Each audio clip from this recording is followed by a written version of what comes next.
कभी गहरे समंदर की गहराइयाँ, कभी ऊंचे पहाड़ों की ऊंचाइयाँ। तू है अम्बा की छाया में आया मितवा, मेरे कण कण में कोकण समाया मितवा। कोकणची चेडवा हो नाखवा, हो हिच्या गोवाला कोकण दाखवा। बोलेश असं कर।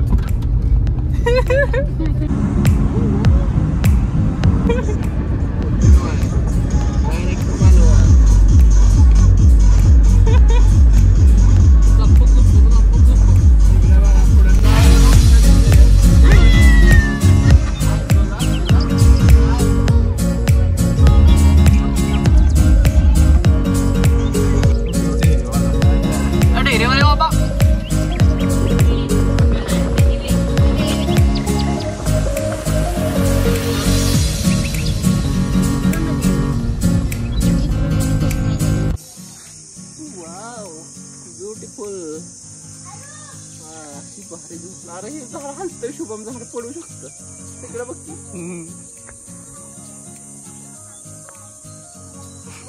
विषय काय नक्की मला लई राग येतो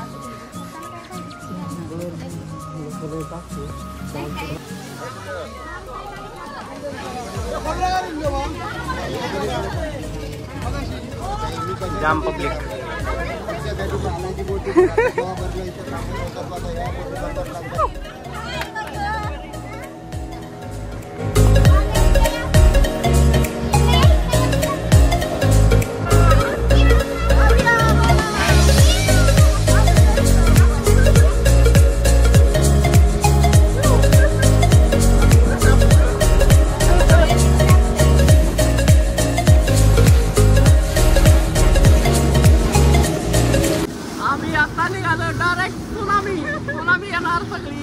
खतरनाक तिथं सगळं ऍक्टिव्हिटी आहे सगळ्या बोटीतनं बिटीतनं सांगा हो कसली बोट अशी खालीवर माशागत होती या पुढचं दाखवा त्यांना वर दाखवा अशी खालीवर बोट कशी आलती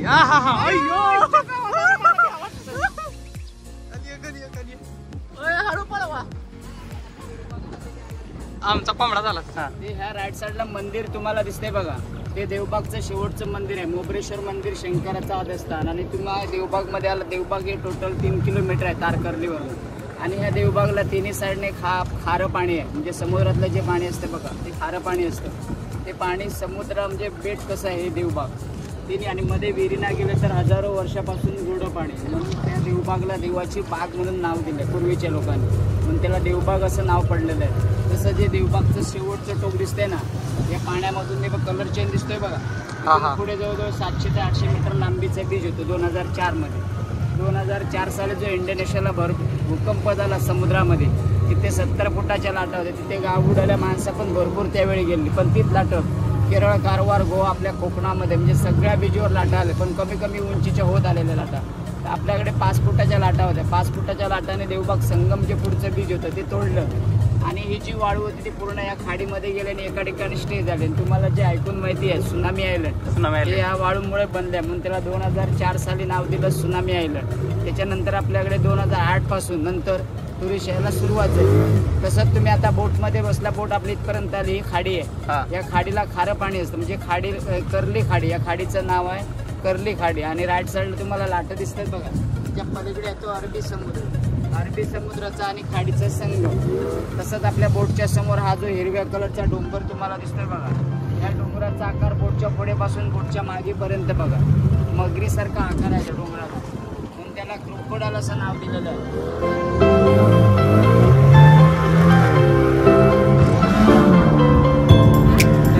मगर आयलंड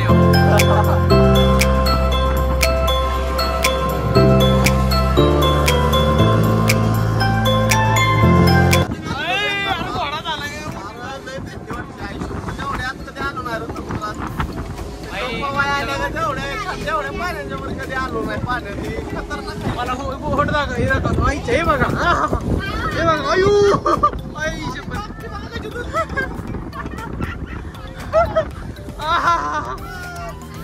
पैसा बसून राहणार।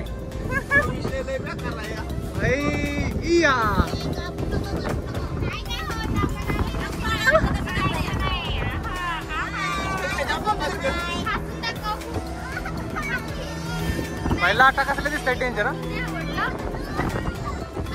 त्या आयलंडवर जायचं आपल्याला.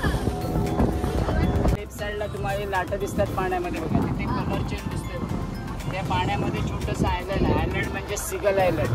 ते आयलंड म्हणजे आपल्याकडे जे पक्षी येतात ना ऑस्ट्रेलियावरनं, दिवाळीच्या टायमाला म्हणजे नारळी पौर्णिमेच्या अगोदर समुद्र शांत होतं. मग शांत समुद्रामध्ये मच्छीचं सीझन चालू होतं.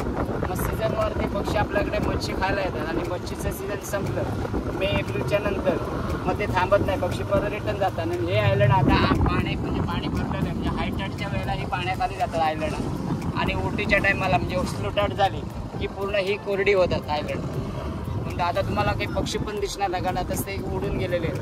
आणि आपल्या लेफ्ट साईडला डोंगराच्या तळाला जे बीच तुम्हाला दिसतंय ना कडेला, ते भोगवे बीच आहे. त्या भोगवे बीचला मराठी श्वास पिक्चरची थोडी शूटिंग झालेली आहे. श्वास पिक्चर आणि महाराष्ट्रामध्ये 3 नंबरचा अवॉर्ड सुद्धा भेटलेला आहे स्वच्छ बीच म्हणून. आता तुम्हाला बीच दिसत नाही म्हणजे हायटाईड झाले, त्याच्यामुळे पाणी भरलेलं आहे बीचवर. त्याच्यामुळे आणि मराठी श्वास पिक्चर. आणि आपल्याकडे जो सचिन तेंडुलकर कोकणामध्ये आपल्या 50वा बर्थडे करायला आला होता तो 2023 मध्ये त्या बीचवर झालेला आहे. बरेचसे सेलिब्रिटी येऊन गेलेले आहेत त्या बीचला, भोगवे बीचला. आणि बाकीचे पॉईंट आहेत ते सगळे समुद्रामधले, कारण समुद्र आता रफ झालाय, त्यामुळे समुद्रातले सफर सगळे बंद केलेले आहेत. Dolphin point, golden rock, light house तो दिसतोय लाल कलरचा बघा, दिसतोय तो लाईट हाऊस आहे. जायला यायला 3 तास लागतात, एवढा लांब. 3 तास लागतात. 3 तास लागतात.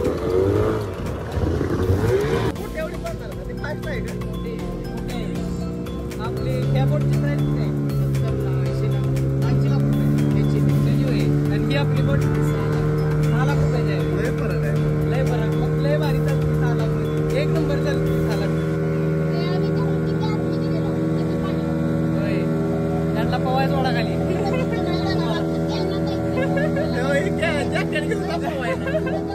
पवायची काय देणार तुला? कोणाला पवायचे काय? हात वर करा, चला हात वर करा, हात वर कर बोल्या. बोट पलटी झाली असती.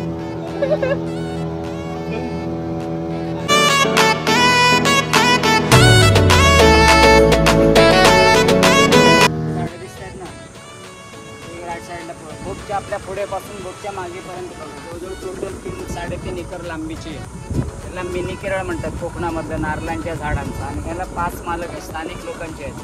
अच्छा, 5 मालक आहे त्याला, प्रायव्हेट आहेत सगळे. म्हणजे नारळांची शेती म्हणतात तरी चालेल या लोकांची.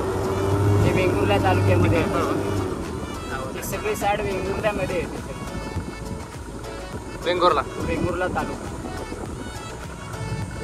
जिल्हा सिंधुदुर्ग.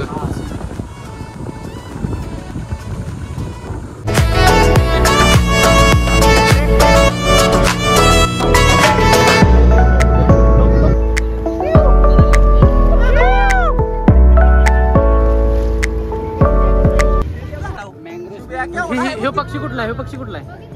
हा पक्षी गरुड आहे. झाड कशी काय म्हणलाय तुम्ही? हे मँग्रोव्ह म्हणजे कांदळवन वनस्पती. अच्छा, हे हजारो वर्षापासून या पाण्यामुळे जगलेली झाडं. खारं पाणी आहे ना, या झाडामुळे, या पाण्यामुळे झाडं जगत नाही. ही सगळी बेटं हजारो वर्षापासूनची आहे. आणि ह्याचा पूर्वीचे लोक वापर करायचे त्या झाडांचा. आता सगळी ही गव्हर्नमेंटची मालमत्ता आहे.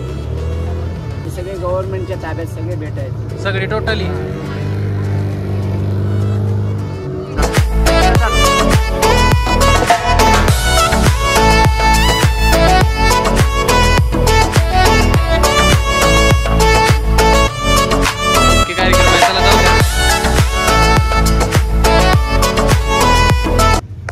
आता आलोय पण तिकडे मिनी केरळ. मिनी केरळ नाही तो ते नाही विषय टॉप एकदम. लय मगरी बिगरी आहेत ह्या सगळ्याच्या झाडात. ह्या झाडात मगरी बिगरी लपले ते वनस्पती झाड आहेत सगळी. मागाची सांगितल्या ह्यांनी बोटवाल्यांनी सांगितल्याप्रमाणे ही खाऱ्या पाण्यावर शेती, पण ह्याच्यात मगरी आहेत त्या मोठ्या मोठ्या. आता माणूस पावत्याला दिसला माणूस दिसला डायरेक्ट हमला, डायरेक्ट किल. नॉक बिक काय नाही. अजून एक मागणं बोट आली, पण त्यांना माहित नाही तर मगर आहे म्हणून त्यामुळे ती अजून ह्याच्यात आहे, भ्रमात आहे ती. ब्राह्मण आहे ती, पण त्यांना कुठं माहिती मगरीने हमला गेल्यावर काय विषय. तर ते असं होऊन आहे, ती लाकूड आहे रे, ते लाकूड आहे ते. लाकूड नाही ती मगर आहे. मगर निघायची घर कसा विषय, टॉपचा विषय चालू मी नाही काय कुठले संपलं.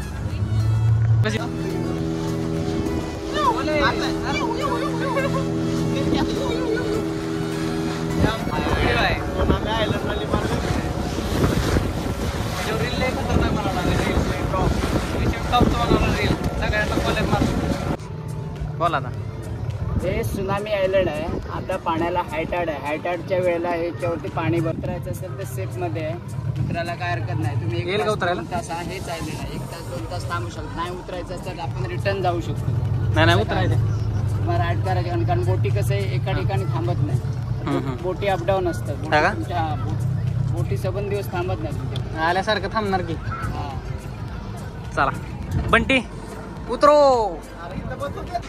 बंटा टॉपचा विषय. असं बायका पोरांचं सांभाळायला लागतं. काय करू आता, अवघड झालंय. येते मम्मी येते.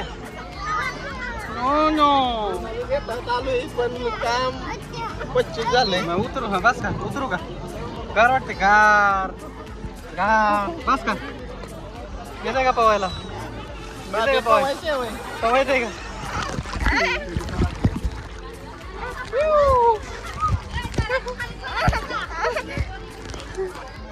पवा हा पवा पवा हा हा पवा पवा हा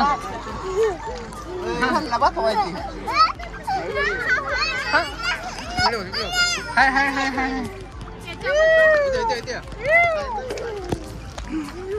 ही गँग बघा. सगळी पाण्यात उतरावली गँग. हे बघा आमचा शूटर.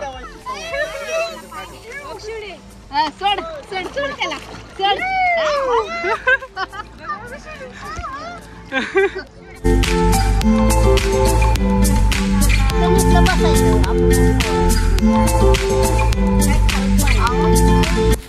आम्ही आता इथून फिरून आम्ही चाललो आता राजकोट किल्ल्याकडे.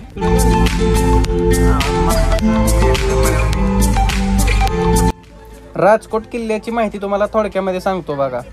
राजकोट किल्ल्याची उभारणी छत्रपती शिवाजी महाराजांनी इसवी सन 1664 ते 1667 या दरम्यान केली होती. सन 1766 मध्ये इंग्रज व करवीर यांच्यात झालेल्या तहानुसार राजकोट किल्ल्यात इंग्रजांनी वखारीसाठी व मोठ्या जहाजांना उभे राहण्यासाठी परवानगी मागितली आणि या किल्ल्यावर छत्रपती शिवाजी महाराजांचा 83 फुटाचा पुतळा उभारण्यात आला आहे बघा.